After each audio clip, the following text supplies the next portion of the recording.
I'm Teresa Howes, and now I want to show you how to make a quick and easy banana smoothie.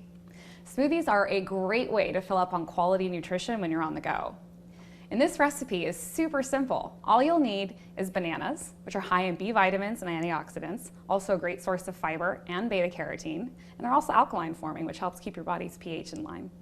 You'll also want to use some form of milk. I love using light almond milk because it only has 30 calories per cup, but there is very little protein. If you want your smoothie to carry a protein pack, then you'll want to make sure you use either a soy milk or a dairy milk, or you could even add some protein powder. Then we're going to add some cinnamon, which is antimicrobial, antibacterial, and also helps regulate your blood glucose, and not to mention it tastes really good. And then a little bit of ice if you want. I always start the blender on a really low level until all the chunks are blended up, and then I move it up slowly to fully froth your smoothie. What comes out is far better than anything you could get in a drive-thru, and it will pack you full of vitamins, minerals, and energy to sustain your whole morning.